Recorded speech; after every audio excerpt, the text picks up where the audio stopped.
Right now, we have two very, very special guests. You know who they are. You guys ready to greet them and bring them out to the Galaxy stage? Me too. Let's not waste any time. Dave Filoni and Pablo Hidalgo from Lucasfilm. Come on out, you guys.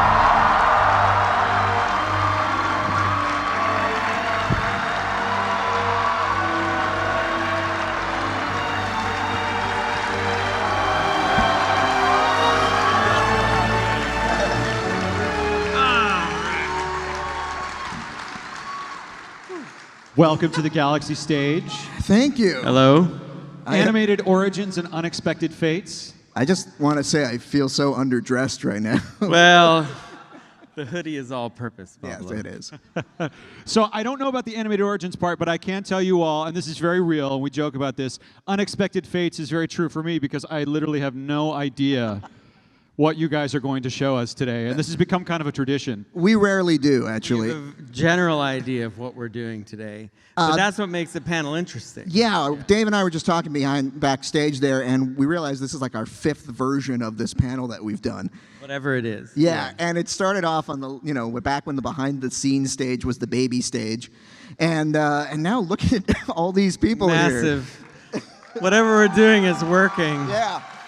But it's really just because, imagine this, but we talk about Star Wars at work, and it turns out, it's true, that the other people that work at Lucasfilm said, that's really good, you should do that in a panel, and we're like, okay. So we will tell you more about Star Wars today. Yeah, and honestly, a big part of this panel is always going to be Q&A. So we do have some content to show you, but it's really about the questions that you bring to us and our ability to skillfully evade actually answering I was them. going to say, careful now. Yeah, Early in the week, I need to warm up. So. Yeah. So get your kids ready. No, I just happened to bring my clicker from home, so hopefully there's a presentation here. Well, let's get started. Let's take a look. No, the thinking behind this panel was to look at some of the characters and some of the characters that have grown out of animation. And now, here we are after 6 seasons of Clone Wars and 3 seasons of Rebels. These characters really are the Star Wars for a certain generation of fans that have grown up with them. And they're worthy of this examination and exploration. So right off the bat, simply because it's fresh on people's minds, and we've not had an opportunity to do this. Our celebrations are always timed that we can talk about what's coming up next, but we rarely have the opportunity to say, yeah, this is what just happened. So I figured we'd Sam's start not here, is he? No, because we only have so much time for the panel, so. He goes on, Maul. He's a talker. No one knew from that first movie, Yeah, but who Maul's knew? a talker. Yeah. So we brought some Maul art from back in the very beginning of his inclusion in Clone Wars, and I thought, now that we've closed the book on the character, so to speak, if we could go back in time to when George dropped the bomb on you that he was going to bring Maul back from the dead, and what I really want to stress is the fact that we only would have ever done something like this if it came from George, because none of us would ever consider touching a character like that who... Not one that was cut in half. Yeah. No. Well, now, take us back there, though, because now was that like I need to sit you all down and tell you something serious, or was it like a quick comment like on the way to the kitchen, like, Maul's coming back? It was just, yeah, I mean, we would be in a story meeting, and he would often say stuff like, I've got an idea and you're going to love it. And I was always like, oh, that so seldom lines up. But, and then he said, we're going to bring Darth Maul back. And I said, really? Because one of the things I really loved about Phantom Menace was that he made him cut in half. And I thought, oh, that's so smart, because that kind of ends the debate. Not like Boba going into the Sarlacc, endless debate, right? It's over. He's cut in half. And he's like, no, he's coming back. And I was like, well, how does that work? And he goes, I don't know. You'll figure it out. And Don't be afraid. yeah, don't be afraid. Now, But, had you yeah. had you guys already done the Night Sisters episodes? Like, were you already down that path? Like, when Mother Talzin ends that arc, looking into that crystal ball, and you have that hint of Maul, when you started that 3 episodes earlier, did you know where that was I going? would say by that point we did. Like, there's all kinds of things that when we began the Night Sisters arc, no, we did not know. But as it progressed through production, yes, we would know. And then I can kind of retool some things. Initially, I think what happened was that Savage Opress got created, and George really liked that character, and that character was kind of really grabbing for him. So he said, well, I want Maul back too, and he made them brothers, and it kind of grew out of that. But to make it believable, I thought the only way is that if there's some dark side, belief or just persistence of evil where it keeps him alive, but as this kind of terrible thing. It couldn't be anything human. He couldn't really be conscious really of himself, that he was just this really awful... Just this mad rage ball that's been living on a junk planet. And George wanted the spider legs. That was all him. He wanted these creepy mechanical spider legs, which was very difficult to animate because they're pretty intricate. But it was a big challenge. Like, you had to feel it. And if you didn't feel it the right way, I didn't think that you would believe that this was going to happen, that they were going to come back. So, did you ever have a conversation of, all right, he was cut in half, he's down at the bottom of the well in Naboo, so then he did this, and then he jumped on a... Did George ever get into kind of how he got to where we find him in the Clone Wars? We largely decided to leave like that portion of the story a little bit nebulous. We discussed it. It was part of a comic book. Yeah, Henry Gilroy, I think, charted it out in a comic, yeah. But we had like kind of a plan that he and I discussed, and I was like, well, we didn't want to be too implicit with it because, the more you define that stuff, it can be a little bit difficult to believe. There's a bunch of clones. Yeah, we just got invaded. We just got invaded here. A bunch of this happens wherever Dave goes. It's the weirdest thing. It really thing. does. Yeah. And there are just so many of them, always. Yeah. You never really see one clone. You see many, many clones. They travel in packs here. There are worse things in life, though, than to have a bunch of clones. I always told my wife when I travel, don't worry, if I get stuck somewhere, I'll just call my clones, and they will literally come get me. Wow. So there it is. That's impressive. We told you this wasn't scripted. Whoa, there's more coming. What's going on here? Hey, guys. Hello. Good, how are you? Hey, man, how's it going? Rex, Captain? Oh, you got the hair, too. You went all the way. That's always a surprise. That's impressive. How's it going? Oh, my gosh. Thank you so much. Thank you so much. Look at this. Custom delivery here. Oh, my gosh. Thank you so much. Thank you so much. This is awesome. Let's hear it for these. Yeah, give a round of applause, you guys. Look at that. Amazing. Very Amazing. impressive. And I know them all, of course. We even got Hondo down there on the end. What's up, Hondo? wow. How's it going, buddy? How's it going? Good to see you. Hello. Got Cab Bane down there. Oh. I know you don't wear ball caps, so I got some for D. Bradley. All right, for D. Can you get that to him? I can get that to him. Yeah, I can courier that. No problem. You know him, right? Yeah, I know D. Yeah. Yeah. He looks like Were you these guys ever in a session together, you and D? I've heard of him. Yeah, okay. he's very good. There's something amazing about Celebration. You always leave a panel with more stuff than you I love it. came Yeah. on stage I love with. it. It's This pretty is simple. awesome. I guess got to say, like, for me personally, I'm sorry because I want to get to the content, but I love this Yes. so much. You have no idea. Like, and it's really difficult now, right, to get around the floor for Pablo and I, because when we go on the floor, we want to meet all of you and talk to all of you, and then it causes a thing, and we can't get around. And so I miss so much of the cosplay now, which is really the only negative on this whole thing for me, because I love the cosplay. It's like one of my favorite things. Like, you have no idea, to draw on a piece of paper or something one day, and then a year or so later to have it walk up to you and say hello is like, boom. So Amazing. I give a tremendous amount of thought to the costumes, and it's something that I think we were able to improve in part, especially on characters like Ahsoka. I think that, knowing that so many people are out there wearing this costume, I'm like, well, let's look at this. I mean, this has to be functional. This has to be, she's a warrior. Come on. Like, let's get this right, in part because I want you guys to have fun wearing this stuff. So, because you're out there, and it's a big help. I think the kids love it. And just thank you so much for doing it. It means a lot. I really appreciate it. Give it up for the Legion. Amazing. Amazing. All right. All right. Back to Sam Witwer. Back to Maul. So I thought it would be fun because Dave draws all the time, and he's constantly thinking of how to, chart these episodes. And with the help of his assistant, we got his original storyboard scanned for the duel between Maul and Obi-Wan that ended up in season 3 of Rebels. So I figured this is like a film school section of this panel presentation. You could take us through these storyboards. This is the, what are we looking at here, Dave? This is I call it like the stage orientation. So when I do these episodes, because there's so many in play at one time, but I want to get very specific details on certain things, I will still hand draw, storyboard some stuff at a very quick pace and hand it off to the episodic director. In this case, I was working with Saul Ruiz. He's a fantastic artist and can really do CG shots really well. So I do this angle. It's like a God's eye view, so you can see the whole set and understand kind of the principal dynamic of where the two characters are.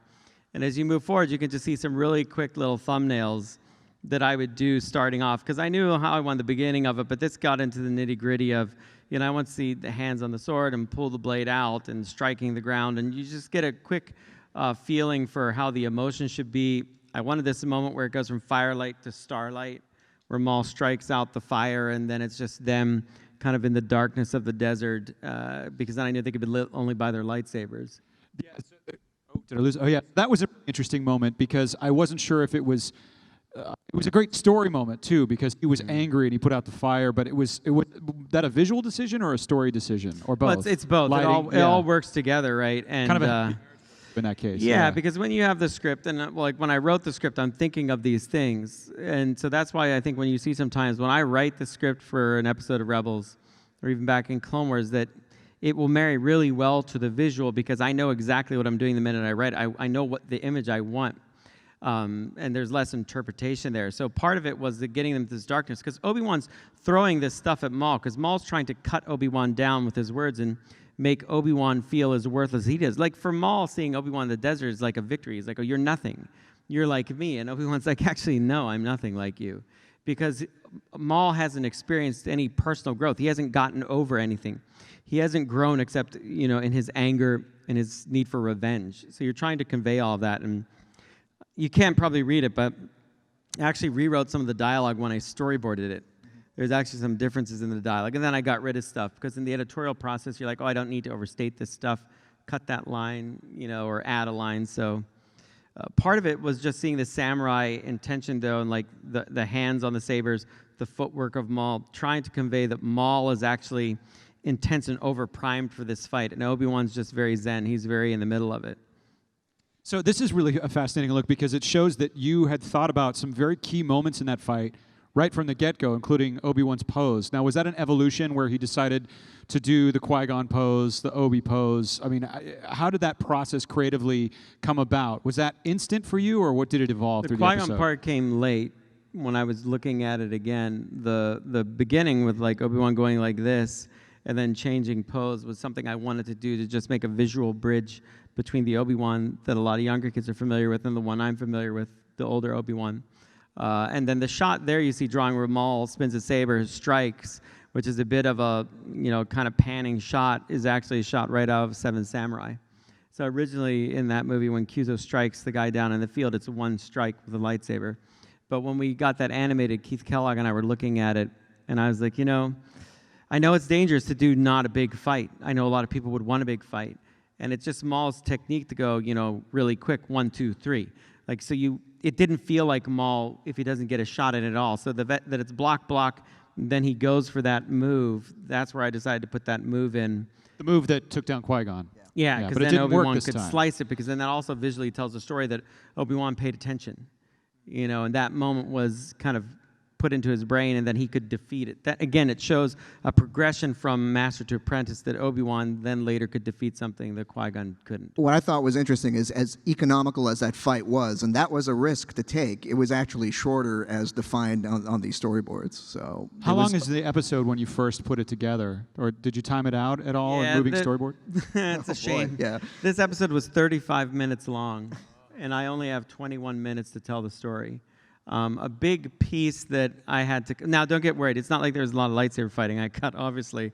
I kept all of that. I kept as much witware as I could, because Sam will call me. And he's brilliant. I love Sam. But it's like the big part that got cut is actually on the Hera Kanan side of it, because I had written a whole... Anytime those two are mentioned together, people get like excited. I'm not sure what that is. It's like, what's a space marriage? I don't Quinera. understand what that is. But yes, see, wow. Okay, so, Yeah. but anyway, they were in a scene together. Not like that, like you want. But they were in a scene together, and Zeb was there too, so don't. Yeah. I'm just telling you what's in the scene at this point. It's not my fault. Anyway, it was about their side of the family, because Rebels ultimately is about family. And for Kanan and Hera, you have to imagine that they watched Sabine leave home, basically.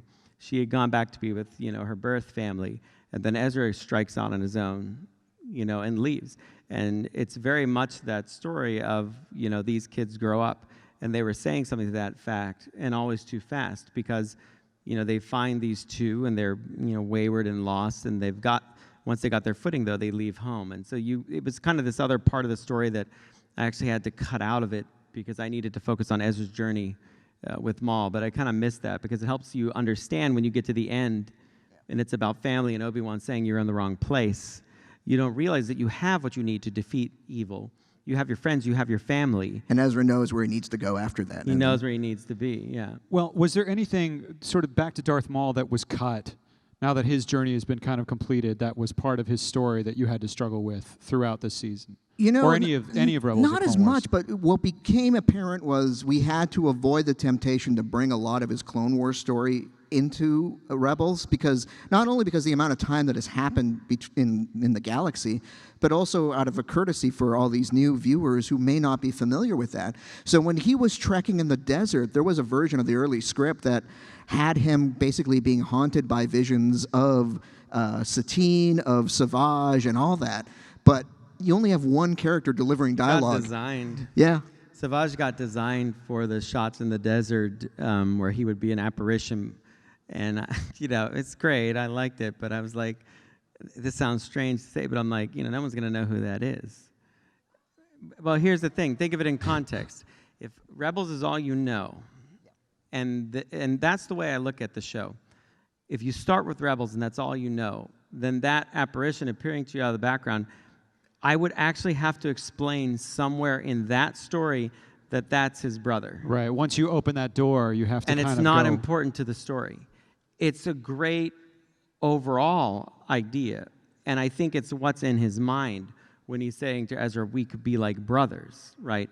But it's just too much. And two, I put the image of Satine in his lair, but to have her appear out of nowhere, people, okay, well, that was the woman that Obi-Wan Kenobi was in love with, and I have to tell this whole story. You have to do that. You have to be responsible, because when you don't understand what's going on as the audience, suddenly I'm lost. I don't know what that is.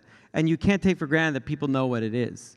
And that's, I think, a fundamental difference you have to be careful with when you're telling these stories. Is people don't know all this stuff. And it's not to say, obviously, I put a lot of things in there that are deep details, but it can't be one of the main thrusts of the story. So. Well, and ultimately it comes back to 21 minutes, right? Yeah. That's a big part of it. Yeah, But you know what? It actually worked. 21 minutes. It worked quite symbolically for this episode, because this episode is so stripped down. It's about two people lost in the desert, and they happen to collide. And you realize that the more you take away from that in order to strip it down to that core, the stronger the episode gets, because it's all about being stranded in the nothingness of the desert. And here these are just the final moments right here. That's the sad part. This was a beautiful moment, too. Can you talk about this kind of, the evolution of this scene, the intent behind it? Did it go through a lot of changes? Because it really was touching, and they seemed to find common ground here, of It's course. just always the same image. I was very dead set on the fact that Obi-Wan, if he could have helped it, wouldn't have wanted to kill Maul. He's not vengeful. He forgives him for things. That's the whole point of the light side, is to let go of these things and move forward. What he's probably most sad about is that Maul hasn't. And he knows it's going to consume him, and he's going to be destroyed. And he will have to destroy him if he has to. But he doesn't want to get to that point. And then, you parallel images of, Maul and Qui-Gon with Obi-Wan, young in life, old in life. So it's just, it makes for a neat image. So that's what I wanted to do. And I like cutting super wide at the end. Yeah. It's like stars. Stars always look great in a shot. Yeah. Oh, yeah. If we had timed this perfectly and planned, the armored folks would have been up to talk about this character. But they haven't gone far. I'm sure they're around. Well, you already saw Rex, so we can skip this whole part. No. You want to see it? You want to see it? The clones. Okay. Well, So Send in the clones. the evolution of Rex, and basically, again, we're at this point where we were able to look back in history, and Rex is an old man, but were you surprised?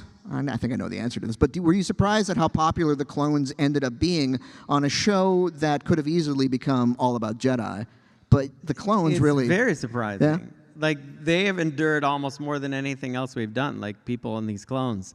And the Bad Batch, people are crazy about the Bad Batch, and they've never been animated, and people still love the Bad Batch.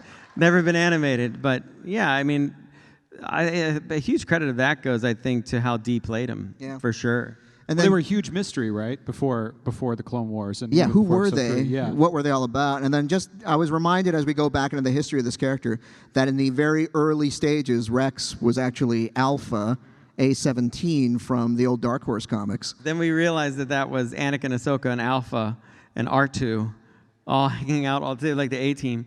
So we have to change it, and then George named him Rex. And Oh, yeah. and this became a key moment in the series. So the return of Rex, it was interesting because we were doing the math and figuring out how old the clones were going to be. And it all tied into an idea that George had kind of stenciled in the corner of his notes about what happens to the clone army. And I know he gave some thought to this in some very early development of live-action TV. And the notion was that they were literally a discarded generation because they served their purpose. And once it became clear how independent they could be under the guidance of the Jedi, Palpatine had second thoughts about their utility. So it's funny that Clone Wars ends up telling you that story of how the clones became individuals thanks to the influence of the Jedi. Yeah, then they put on a little weight and Well, I was going to say, retired. I love the detail as you showed the progression of like one less armor piece. Yeah, it's a little more comfy now. Well, they're Yeah. old, you know. They literally, that episode happened. I was always joking with the crew. They're like, I'm going to bring Rex back. And the crew gets excited. I have a lot of people on my crew from Clone Wars still. And they're like, how's that going to happen? What's that like? I'm like, well, they're fishing. And they're like, what do you mean? I'm like, well, I'm from Pennsylvania. And when you get old, you go to Florida and you fish. So it seems very real to me. And I just like the idea of these. I was obsessed with the image of these guys out there, like in Jaws, just sitting on the deck of a boat, fishing, a tick, tick, tick. Because you have to imagine whatever the clones would do, they would want to be really good at and really efficient. And I just picked 3 clones. There was a list of clones. You had thought about doing far more 9. than 3. Yeah. There were going to be 9 surviving clones. And then production was like, no. And I had a list of because I was going to do an homage to the 9 Old Men of Walt Disney. And yeah, so they were going to be my 9 old men. And Rex was the leader of them, and I had a list of the other guys that survived, and I thought, oh man, what a debate this is going to launch if someone doesn't make it. What might that list have been? Yeah, I don't remember. Yeah. I think Jesse was there, and I think I want to say Kix was there. I can't remember. It's hard to remember who got shot now. They all look alike. It's hard to. Usually judge it by sadness and fans dressed as those characters. But So one of the big questions we always get is Rex came back with the crew of the Ghost, but what's the deal with Wolf and Gregor? What did they end up doing, and will we see them again? usually that kind of question comes from out there. Yeah, I know. I'm getting out of the way. I'm saving someone the trouble of having to walk up to where the mic is. Yeah, I like those 2. So I would say it's very probable that they come back at some point. Probably. Oh, yeah? Probably in the next season. What? Because they're Say fun. that I again. mean, Did you probably say- the next season. What? Because one's named Wolf, so I'm going to use him. exactly. I mean, my gosh. I You can't can't- be any clearer with this stuff. Yeah. Got wolves on my socks. Probably And next that's- season. Some Of wolves. course, on your hat, a yeah. plug for the season 4 panel. You don't want to miss it. We're giving you just a taste of some things. And Right speaking- here on the Galaxy stage, Saturday morning. just a right taste, here. just a little thing, just a little thing. Oh. What is that? I can't even see what that is. No. That's some kind of. Don't pay any attention to that. That shouldn't even be in this folder. Wait. Just speculate away. We're just putting it out there. I can't tell. Why Take would it- why take- would he need camouflage? It don't doesn't make any sense. Take that with you. All right. A small strike team. That's interesting. By next celebration, we're going to see a dozen of these guys dressed up, I'm sure. I don't know, like a beard or something. Okay. All right. All Votes right. for the Now Forest here's a Moon. character, of course, that how could we not talk about? Yeah! I made Pablo a shirt. I made Pablo a shirt there because I saw X-Sign has her universe, and I have my universe, and so I made my own version of the shirt, and I put a question mark on it. Yeah. So I just thought a little more flair, nice shape, a question mark. Ahsoka lives? Yes, hers is Ahsoka Lives, and mine is more Ahsoka Lives. It's a totally different branding. Ahsoka lives. Now, this is really where I want to go to the origins of the character because we found this illustration. Well, hold on, let's see. Okay, well, obviously a retrospective of where she was and where she is. This is like progressively better fashion choices. Yeah. Is what I call this. But By the way, if you want to know, the one with the white lights there is my favorite version. I love that costume. It's just, I was trying to do that type of costume for a long time. So I like that armored look. I think it's cool. And I love the white lightsabers. Yeah, it's really cool. Really Someone cool. made some amazing white lightsabers. They light up, make sound. It's crazy. Are they here? I don't even have those. Yeah, no, I don't know. They have them. Oh, There it there's is, one. right there. Yeah, There you see, go. there it In the is. audience. This beacon of white light Beacon shoots up out into the there. sky. Thank you. But yeah, we found this illustration in Dave's notes, and I thought you guys would want to see it. So This is the very first drawing of Ahsoka I ever did. When George and I would talk, we would I had a notebook, and I would write everything down in this notebook. And he was discussing this Padawan character for Anakin, and I knew he liked Shakti, so I just started drawing this little Togruta girl, and just trying to picture her peeking out from under this hood, because that's the way Clone Wars originally began. There was no episode of Christophsis. That was Teth, right? Yeah, This is what Teth she was where wearing it in the began, gunship. Yeah. and she was in the gunship, and she was just peeking out from under this hood because she'd been trained as a peacekeeper, and war was a completely foreign concept to her. She knew about it, read about it.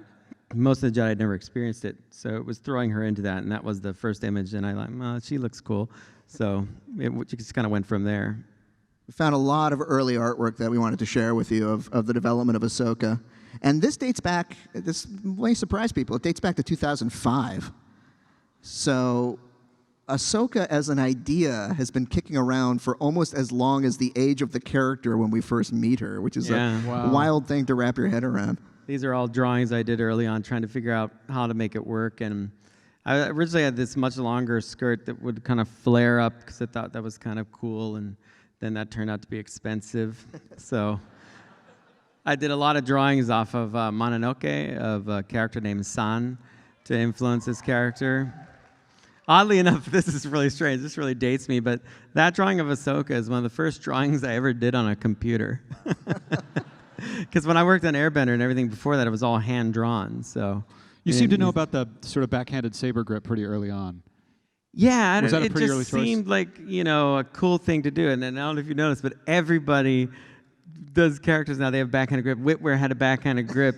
In Force Unleashed, Yeah, yeah, Force yeah. Unleashed. And he's like, were you trying to do something? I'm like, no, Sam, I was just, I thought it was cool. I didn't see you and go, wow, Yeah. that's the way to do it. I mean, he probably thinks so, but I liked this. This is really, That's this was really my cool. favorite drawings. I thought that's when we really started to get Anakin's look right. Like Anakin. This is a very Plunkett. This is Yeah. a very strange iteration of Ahsoka as you're trying to find the character. And you'll have noticed, of course, that her early name was Ashla. Ashla, Ashla, wow. Very, very cool. Now, did that come from George, or was that presented to George? And did he? We kind of- presented that to George's Ashla, and actually there was a small, there was an action figure I think named Ashla. Is Oh that yeah, that's right. Yeah, one of the Bear Clan. From the Bear Clan. So I was Padawans trying to that- work at that. Yeah. But she wouldn't line up the right age. These are more of the Mononoke style drawing references that I'd done for Ahsoka. Oh, Yeah, the Killian Plo presented Kool. those drawings of Ahsoka to me, and then I was like, let's go this other way. But this Plo was the Kool original Yeah. Ahsoka maquette on the left, and then on the right is the refinement. But you see, she used to have a bigger alien head. The body stayed much the same, but then George saw the one on the left, and he's like, I don't think we're going to relate enough to her. So he wanted her to look even more human, which is the right call at the end of the day. This really brings back memories because this is the kind of imagery. How many of you were in Celebration Los Angeles 10 years ago? Anybody here? Yeah. This is what you were showing. that right? Did were we these show kind that of? stuff? I don't think you showed Ahsoka, but you showed. I think Anakin. Anakin and Obi-Wan Count or Dooku. Dooku. That's right. You Yeah. know, the edge of the knife. You know, It was so funny going back in time to that event because Ahsoka was kept under wraps until 2008, the beginning. Yeah. So that trailer that debuted, which was cut very much at the last minute, cuts around Ahsoka in a big way, and all that's in it is like a sliver of her arm as the ship flies into hyperspace. Also on top of the tank when it's going up when the it's going up cliff the in side, cliff yeah. shot, yeah. Right. These were all the variations for her facial markings that I did, and sneakily by putting the one I liked on the F that for Filoni, that got it. Because George picked from these, so it could have gone any which way here. And then in the course of the Clone Wars, we got a glimpse of what a future Ahsoka would look like, not knowing, of course, where would we end up, years later on Rebels. But these are some. I think this is Killian as well, right? Killian, yeah. Different versions of a costume for the Mortis arc when she was going to appear much older. But I wanted to have a much longer Leku and a slightly different look. And that Plo Kool stamp was your way of approving something that you liked back in the day. Yeah, yeah. that last Because through the George whole had a show, or- Fabuloso stamp, so I made my own Plo Kool stamp Fabuloso. that I'd stamp on everything. This Darren Marshall does these maquettes. I just love having these tangible things around the studio for people to look at. Yeah, this is from Rebels here. This is the defining of her appearance. And ultimately, Yeah, it's my favorite. I love that she costume. appears. Yeah, that one That's really really works. So, Yeah. again, Ahsoka is, we left her in a very dramatic way at the end of season 2, but we were really happy that she was embraced in such a way to create a best-selling novel, with the Ahsoka novel. And, tell us about these illustrations here. Yeah, they proposed the idea of doing a novel on Ahsoka, and I was very interested in it because I wanted to see if that character could stand with the classic characters who all get novels, and I thought, well, this would be really amazing because I want more people to have access to this character. At the same time, I don't want to give too much away because there's still stuff that I'm trying to do on screen in different ways with the character. Back, that's when I was working on the Darth Vader stuff, etc. So. But I actually worked, not extensively, but I wrote like a whole series of notes down that I gave EK, and I read the book, the whole way through, probably more than once, just twice probably, that's all I had time for it. But I would write direct notes on it to tell her, and I don't think she'd say this that way, or I don't think she would think that. And EK was really great at, taking that on. She was just like a sponge. She wanted to learn as much as she could, and these were illustrations that I was doing actually for a possible cover of the book. And I was trying to work out. I wanted her to look really strong, but I wanted her to have this kind of different costume. And I finally ended up with the one on the right, and they put that on kind of like the early release of the book. And this costume is a version that we never actually got to put in animation, but it's what she was going to be wearing in season 6 and then going forward. And I thought I saw it over there a second ago. Someone was cosplaying it, but it's gone. So I missed out. But it's a cool thing. It's a fun costume to do. So hopefully I'll get to see that before this con's over. These are my goals at this con. And then this is Ahsoka fighting Vader that I did for I think was at London. Yeah. Or we're in London, yeah. And this is where we've left her, and it is where we're going Right, to that leave leads up her, to the T-shirt. the question mark. Yeah. And this is why we called the presentation Animated Origins, so that we could talk about Ahsoka's origins. It's not animated endings. No. That'd be a really depressing panel. Y'all were like, wow, that was So heavy. there is more to say, but it's not going to be said here.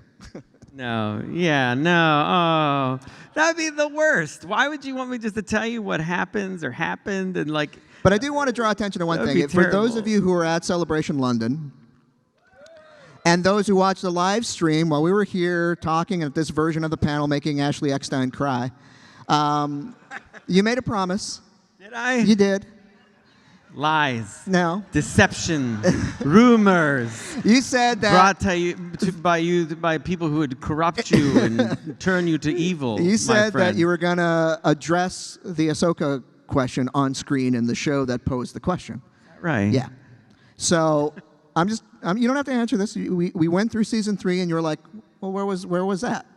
Well, that's because that's how far ahead we are in the game. By the time we had that conversation, season 3 was already written and in motion. So, good Sure. thing. That's there's a good answer. We've got a season 4 coming already up. So written. let's see what happens Saturday then. morning, season 4 Rebels panel.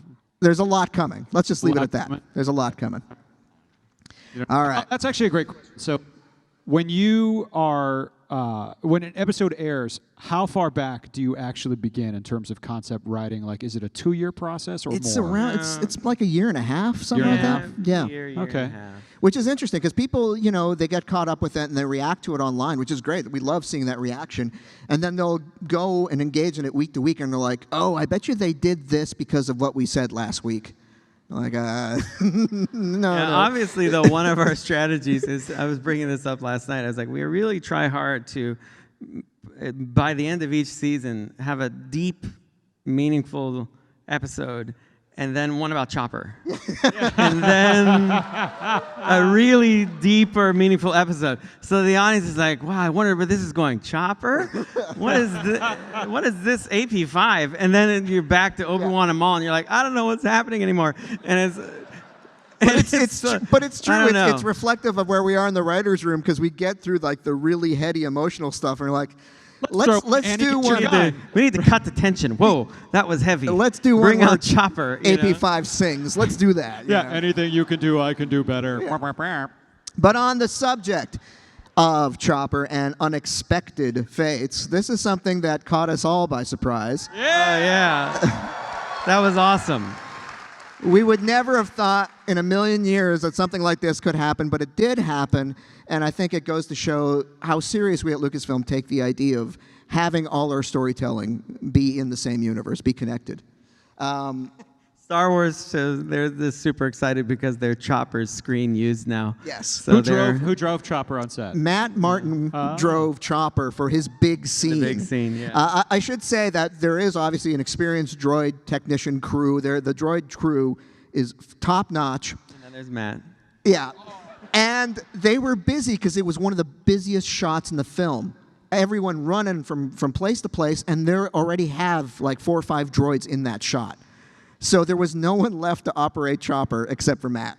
It was, and I was standing on set that day. And Yeah, I was we were watching visiting that this. set We were that- visiting, and Matt's over on this lift, and I know he's operating Chopper, and there's like tons of people moving through that shot. There's the guys running through, yelling, center to center, and I'm just like thinking, like, oh, please don't let my droid be the one that hits somebody or trips somebody, and they're gonna be like, get this thing out of here. I'm be like, oh my gosh. And You don't want Chopper to be the one who knocks over Mon Mothma and basically. oh my gosh. Okay, cut. I was cut. standing next to Gareth, and he leans over to me, and we're looking at the whole shot, and he goes, everything looks perfect in this shot, except for that orange thing. And I'm like, very funny, very funny, because he has a sense of humor. I mean, he's a funny guy, but yeah, I was so worried. When Matt, he never tripped anybody, so I was so thrilled for him. He did a great job. The wonderful thing about this is everyone in the crew knew Chopper by that point.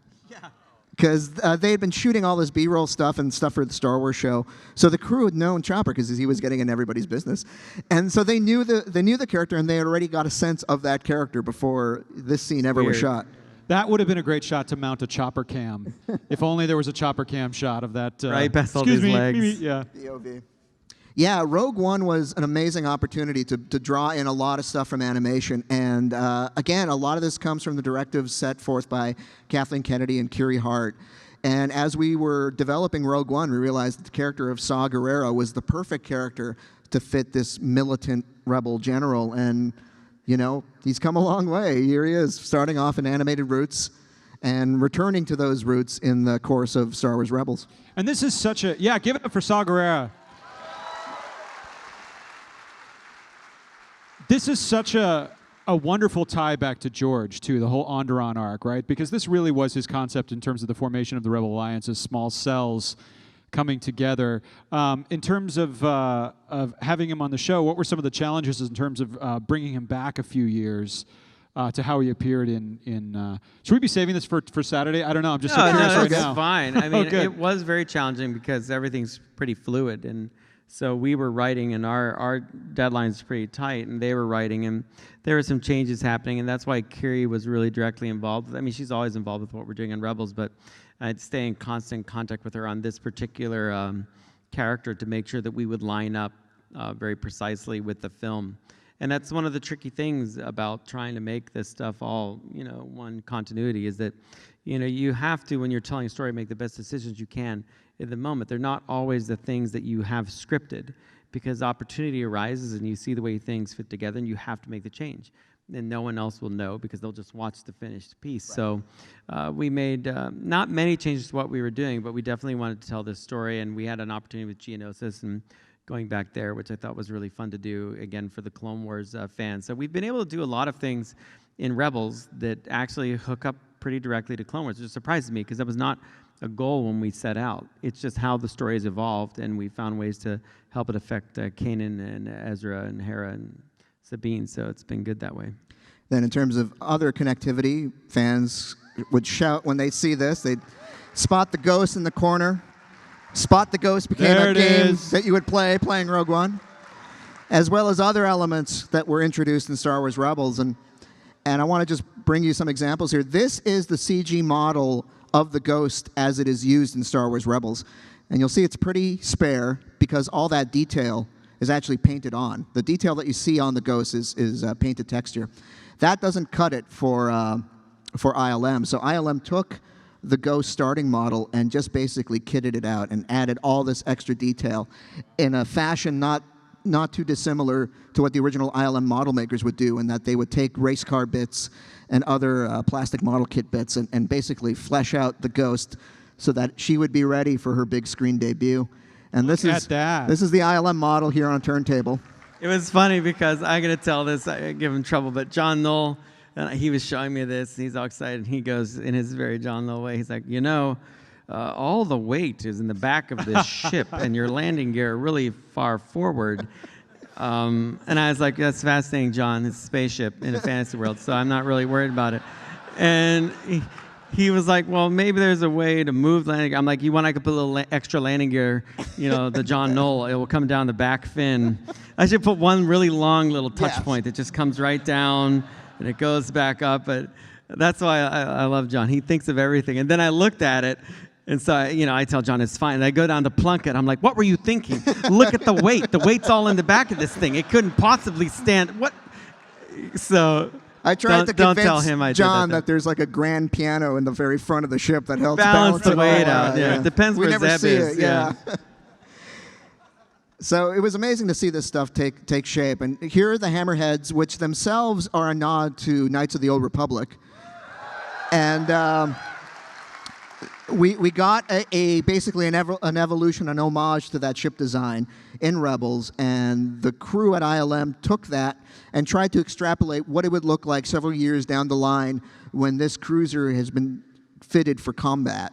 So these are different versions of it with extra thrusters, extra pieces, and ultimately what they landed on was this version, which fans will know has an extra thruster. This is the high resolution model because we get right up close and personal to it when it plows itself into a Star Destroyer. So they built a version for that. Basically, we've got these models that ILM have made from, as a starting point, was animation. So we were as thrilled to see this on screen as you guys were, basically. And it all comes from multiple places, but a big part of it comes from the fact that the ILM production crew for Rogue was down the hall and up the stairs from us doing the show. Here's another obscurity. This is a ship that was built for the background of Return of the Jedi. It was languishing in obscurity for 20 years. Nobody knew what it looked like. I found some reference photography years ago, about 10 years ago, put it online. And because of that, we found a way to put it into Rebels, and now it's also in Rogue One. So it's this background gunship. And the funny thing is, Bill George is the model maker that built this, and I said, and I told him so proudly, like, I resurrected your ship. It's so great. It's got a future. And he's like, oh, that thing is so ugly. Like, he's not proud of this in any way, but hey, it's got a future now. So that was a nice sort of surprise in terms of how interconnectivity could work and how something that begins in the animated space can find a new life. I've got one last character to go through, and it'll be short, but I think people Cad Bane. want to know about this guy.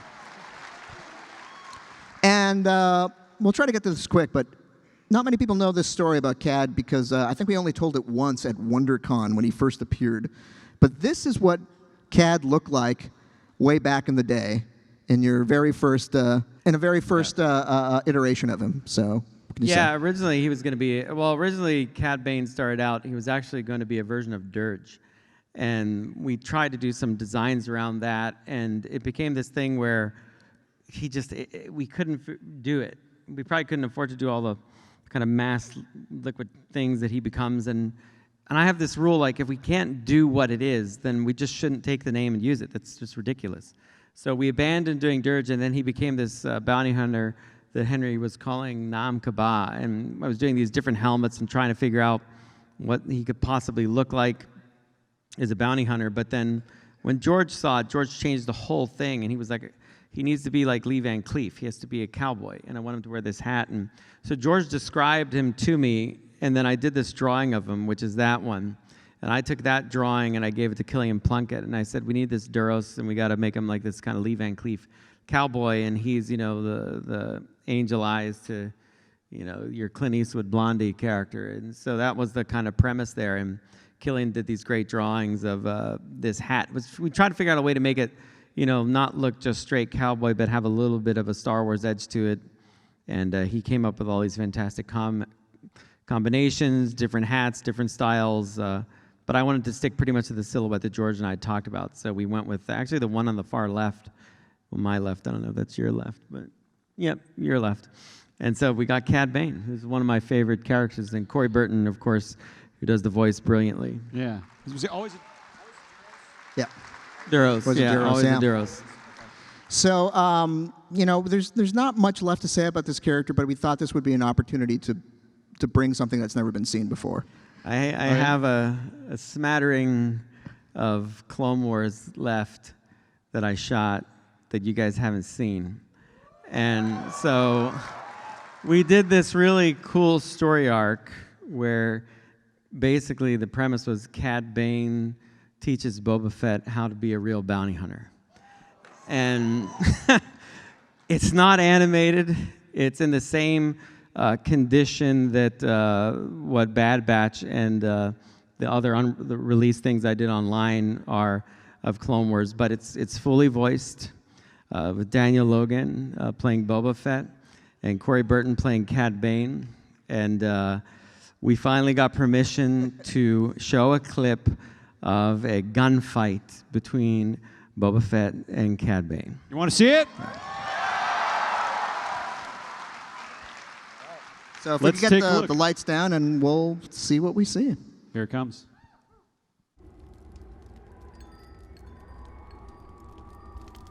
Bane!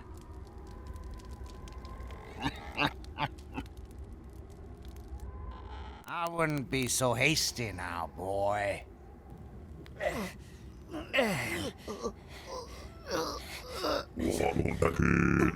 Let them go, Bane. This isn't their fight anymore. Always fighting for those in need. That's a quick way to wind up poor or dead. And probably both. No more innocent people are going to die. All be locked up, all live in fear.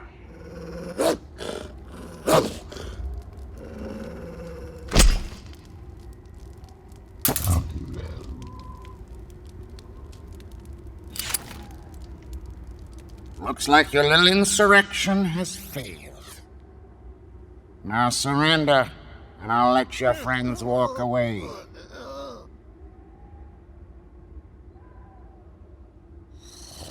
I say, we give the kid his shot.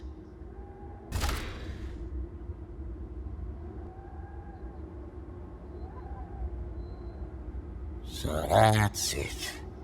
Just you and me then, Boba Fett. I guess it is.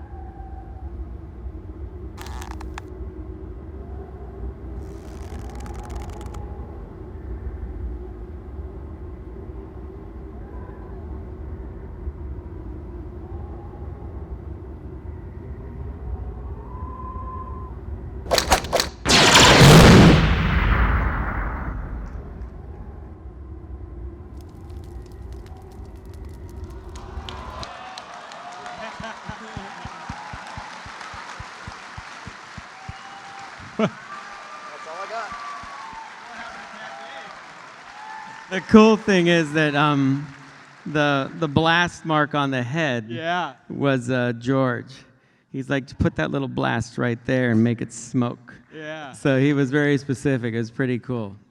Now, Fun. I love cowboy movies. did huh? he get a cat? Did Cad Bane get hit at all in that? So that little looks like the panel is about. Yeah, we're at time over, here, sir. doesn't it? It looks like, you All right. know.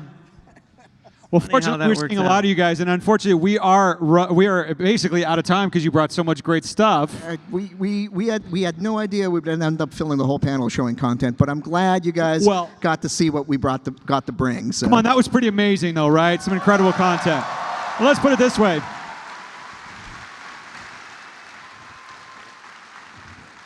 Even though we don't have time for Q&A, promises you'll come back again sometime for another Absolutely. Q&A, Yeah, right? yeah. This is what and it's all next time, about. if we had a little more time, I'd tell you what happened to Ahsoka and Cad Bane, but unfortunately, we're out of time.